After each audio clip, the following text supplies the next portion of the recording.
दोस्तों, हर कोई ये जानना चाहता है कि आखिर उत्तर प्रदेश के मैनपुरी में असरारा गांव में कैसे ही सबसे बड़े बेटे ने अपने दो छोटे भाइयों को मारा, अपने छोटे भाई की दुल्हन को मारा जो चंद घंटे पहले ही उस घर में आई थी, अपने जीजा को मारा, इकलौते जीजा को मारा और भाई के दोस्त को मारा और बाद में सुसाइड भी कर लिया। आखिर क्या वजह थी इसके पीछे? आखिर क्यों वो इतना बड़ा खूंखार हत्यारा बन गया कि हर किसी को मारना चाहता था? 5 हत्याएं की थी और 5 और करने वाला था। आखिर क्या वजह थी? क्योंकि ये बहुत महत्वपूर्ण सवाल है, सोसाइटी के लहजे से भी और क्रिमिनल साइकोलॉजी के लहजे से भी। तो इसमें दोस्तों और साथ ही ये भी सवाल है कि क्या ये एकदम एक्सीडेंटल हुआ, गुस्से में या आवेश में आकर हुआ, या फिर इसके पीछे पूरी प्लान तैयारी थी, सोची समझी जो है वारदात थी? ये 2 सवाल हैं जो हर कोई जानना चाहता है। तो दोस्तों मैं एक एक करके बताता हूँ कि किस तरह से ये पूरे मामले को शिववीर नाम के सबसे बड़े बेटे ने अंजाम दिया। दरअसल ये बहुत ही सोची समझी साजिश थी, जो जांच के बाद पता चला है, जो इन्वेस्टिगेशन के बाद पता चला है, जो परिवार और गांव वालों से पूछताछ के बाद पता चला है। दरअसल 1 महीने से ही जो परसा था वो बनवा कर शिववीर ने रखा था, परसा रखा था, साथ में अपनी जेब में स्प्रे रखता था, तमंचा था, साथ ही बाहर के जो कमरे में उसमें कुल्हाड़ी भी रखी हुई थी। ये कई चीज़ उसने पूरी प्रॉपर तैयारी के साथ रखी हुई थी और उसका व्यवहार भी बदला हुआ था और वो काफ़ी गुस्से में भी था। इतने गुस्से में था कि वो घर के लोगों से कम ही बात करता था और घर के लोगों से बिल्कुल कटा हुआ था। यहाँ तक कि उसको शादी में भी नहीं बुलाया गया था। शिववीर के पिता, वो बदनसीब पिता जिसके सामने ही उसका भरा पूरा परिवार उजड़ गया। 3 बेटे और तीनों अब नहीं रहे और वजह बड़े बेटे की करतूत। वो कहते हैं, सुभाष चंद्र यादव कहते हैं कि मैंने तो अपने इस बड़े बेटे को शादी में भी नहीं बुलाया था, अपने बेटे सोनू की शादी में। सोनू और सोनिया की शादी हुई थी जिस रात को ये हत्याकांड हुआ। उसका कहना था कि हमने तो उसको बुलाया भी नहीं था, लेकिन वो ज़बरदस्ती आया, शादी में इन्वॉल्व हुआ और पूरी तरह से तमाम रस्में उसने निभाई और रात को इस पूरे हत्याकांड को अंजाम दे दिया। दरअसल आप समझ सकते हैं कि अगर घर के बड़े बेटे को इस शादी में नहीं बुलाया जाए तो आप समझ सकते हैं कि परिवार के बीच में कितनी बड़ी कम्युनिकेशन या कितनी बड़ी गुस्से की खाई है। ये खाई कहाँ से पनपी तो आप समझ सकते हैं कि घर का सबसे बड़ा बेटा था, सबसे ज़्यादा प्यार उसको मिला और उसकी जो है सबसे पहले फ्लैक्स की एक दुकान भी खुलवाई थी पास में ही और वो अच्छी चली थी, पैसा भी खूब कमाया और इसी वजह से गांव से बाहर उसने एक बड़ा मकान भी बनाया था। उसके बाद डोली से शादी भी हो गई और उसके बाद वो बाहर जाकर नौकरी भी करने लगा। तमाम चीज़ें ठीक ठाक चल रही थी, लेकिन इसी दौरान घर बड़ा बनवाया, शादी की, तो काफ़ी पैसा उसके ऊपर कर्ज में हो गया और काम भी ढीला चलने लगा। काफ़ी कर्ज होने की वजह से वो घर से लगातार पैसे की मांग करता था, लेकिन घर वाले आनाकानी कर रहे थे, पैसे देने से इनकार कर रहे थे। वो कह रहे थे कि तुम्हारी शादी कर दी, तुम्हारा काम जमवा दिया, अब हमसे कोई मतलब मत रखो। उधर दोनों भाइयों का जो जिसकी हत्या की, जिसकी शादी थी, सोनू और एक भुल्लन जो सबसे छोटा भाई था, जिसका दोस्त शादी में आया हुआ था, दीपक, मतलब सोनू का दोस्त दीपक भी शादी में आया हुआ था, उसकी भी हत्या की।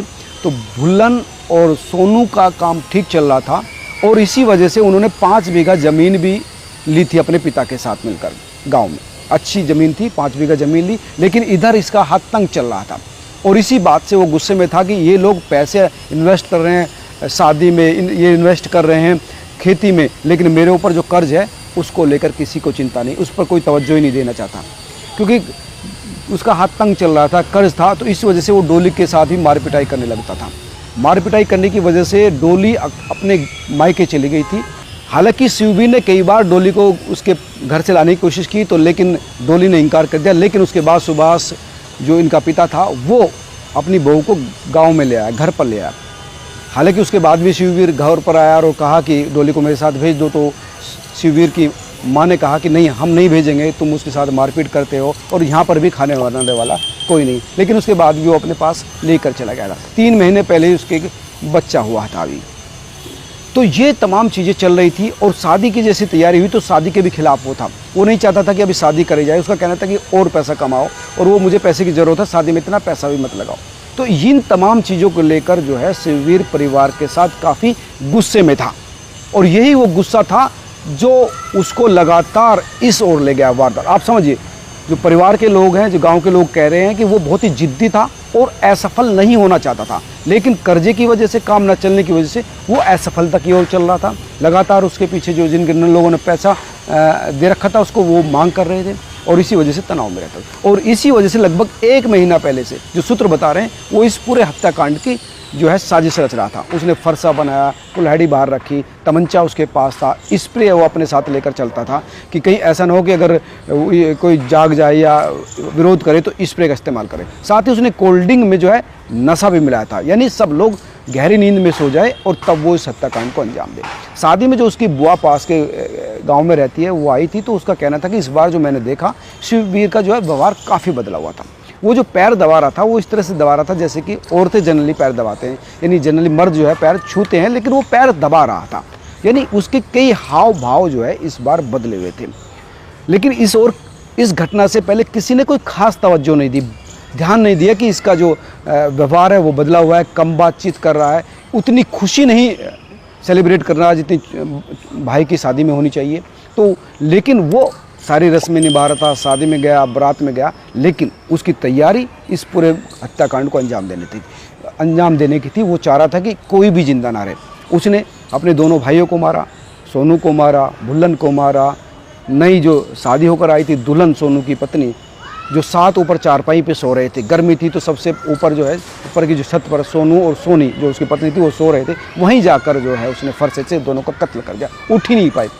दरअसल लगभग 12-1 बजे तक शादी विवाह की जो रस्में थी वो ख़त्म हुई, नाच गाना चलता रहा, मुँह दिखाई चलती रही, खाना पीना खाया तो काफ़ी देर हो गई थी, 12-1 बज गए थे। ये दोनों दुल्हन ऊपर सो रहे थे और बाकी जो है नीचे बरामदे में सो रहे थे, और जो इसकी पत्नी डोली थी और जो इसकी मौसी सुषमा थी वो पास के कमरे में सो रही थी।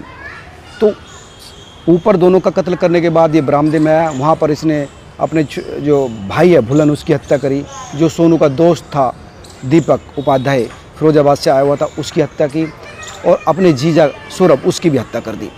और बाद में जब पत्नी उसके सामने आई, पत्नी डोली, उस पर भी जो है फावले से इसने वार किया। हालांकि वो बच गई, उसको बचाने जब सुषमा आई तो उस पर भी अटैक किया। दोनों खतरे में हैं लेकिन बच गए हैं।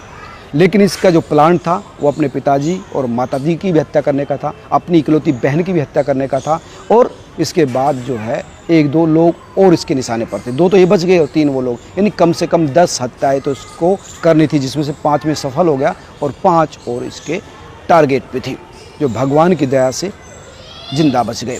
लेकिन इस बात से ये साफ हो चुका है कि अगर इस तरह का व्यक्ति है जो साइकोलॉजिकल डिस्टर्ब है, तनाव में है, उसका व्यवहार बदला हुआ है, परिवार से नाखुश है, उसको कभी भी हल्के में नहीं लेना चाहिए। उसके साथ बैठकर बात करनी चाहिए, उसके तनाव को लेकर चर्चा करनी चाहिए, रास्ता निकालना चाहिए, ताकि वो जो विस्फोट है कहीं इतना बड़ा रूप ना ले ले, या कहीं ऐसा ना हो कई लोग सुसाइड कर लेते हैं, कई लोग दूसरे के लिए खतरा पैदा कर देते हैं, कुछ लोग अपने लिए खतरा कर देते हैं। ऐसी कई घटनाएं हुई, ये साइकोलॉजिस्ट बताते हैं। तो इस तरह के मामले में परिवार की भूमिका महत्वपूर्ण हो जाती है कि इस तरह के लोग जो जिद्दी होते हैं, डिस्टर्ब होते हैं, वो चलता फिरता बम बन जाते हैं, जिनसे बचने की ज़रूरत होती है। तो दोस्तों ये थी इस पूरे मामले का लबोलुआब कि शिववीर काफ़ी दिनों से डिस्टर्ब था, गुस्से में था, परिवार से पैसा ना मिलने की वजह से वो पूरे परिवार को ख़त्म करने पर आमादा था और उसने वो कर भी दिया।